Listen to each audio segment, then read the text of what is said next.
Feruza Normatova barchasini tan oldi. Sedanachi milliy brendining tabiiy mahsuloti Prostamix 13 xil shifobaxsh giyohdan tayyorlangan. Immunitetni mustahkamlaydi, ikkilamchi bepushtlikka yordam beradi, prostata bezini sog'lomlashtiradi, tahorat ushlab tura olmaslik kabi erkaklik muammolariga foyda berib kelmoqda. Biz faqat sinalganini tavsiya etamiz. Hoziroq buyurtma bering va sog'ligingizni tiklang. Assalomu alaykum aziz muxlis. Agarda kanalimizda mehmon bo'lsangiz, kanalimizga obuna bo'lishni va videolar davomida bir dona like tugmasini bosib qo'yishni unutmang. Bir necha kun oldin aktrisa Feruza Normatova 23 yoshli MMA jangchisi Olloyor Abdushukurov bilan unashtirilganini ma'lum bo'ldi. Ijtimoiy tarmoqlarda Olloyor Abdushukurovning avval bir necha marta uylangani haqida gap so'zlar tarqaldi. Aktrisa Instagram sahifasi orqali barcha kuzatuvchilariga murojaat qilib, ushbu mish-mishlarga izoh berdi. Aktrisa Instagramdagi jonli efirda obunachisining farzandi bo'lsa ham sizga farqi yo'qmi degan savolga quyidagicha javob berdi.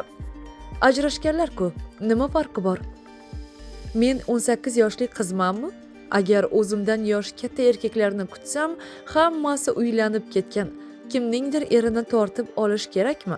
Bo'lajak turmush o'rtog'im ular bilan yashab yurgan bo'lsa, ajralgan. Yaqinda bunga 1 yil bo'ladi. Men sizlarga haqiqatni aytaman. Turmush o'rtog'im uylanmagan dedim. Ular rasman uylanmagan. Kim bilan yashab qanday hayot kechirgan bo'lsa, ikkala qiz ham yaxshi inson.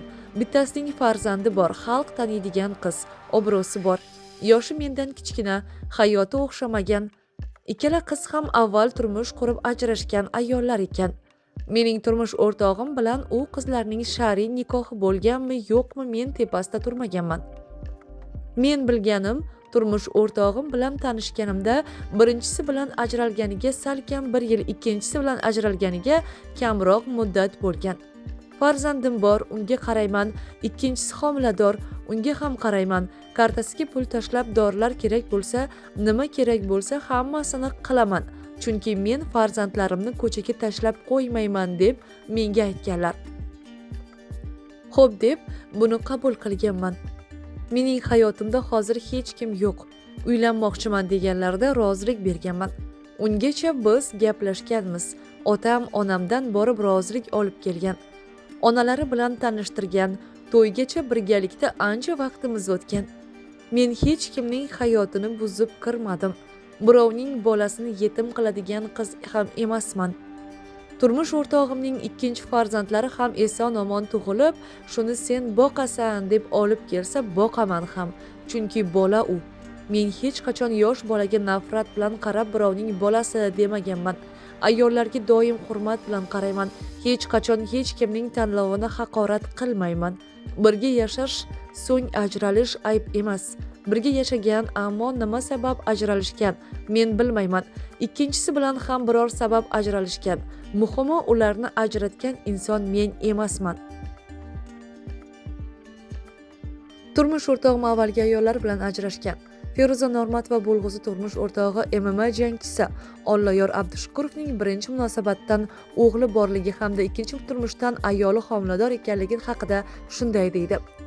Mengacha ularning ajralishgan va hozir hayotda men borman.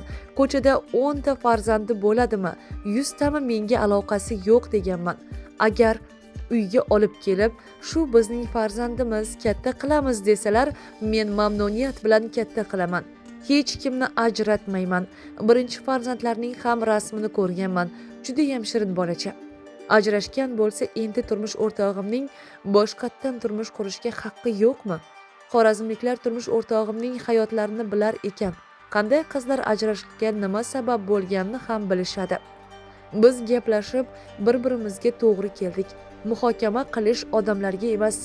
Men qo'ygan videolar, gapirgan gaplarimning u ikkita ayolga aloqasi yo'q. U biz haqimizda har xil gap gapirib, fitna qilib yurgan g'iybatchilarga tegishli. Hech kimga adovatim yo'q. Hamma baxtli bo'lishga haqli. Birinchi qiz hayotimga yaqinda boshqa inson kiradi debdi. Allohdan unga mukammal baxt so'rayman. Xuddi shunday ikkinchi qizga ham tuhmatchilarga boshqa hech qanday gapim yo'q, deydi aktrisa Feruza Normatova. Shunday ekan, Feruza Normatova haqiqatda baxtini topdimikan yoki ikki ayolni baxtsiz qildimi? Bunda sizning fikringiz qanday? Barcha baxtli bo'lishga haqli deganlar video ostida bir dona like tugmasini bosib, bizni kuzatishda davom eting. Biz sizga barchasini ko'rsatamiz.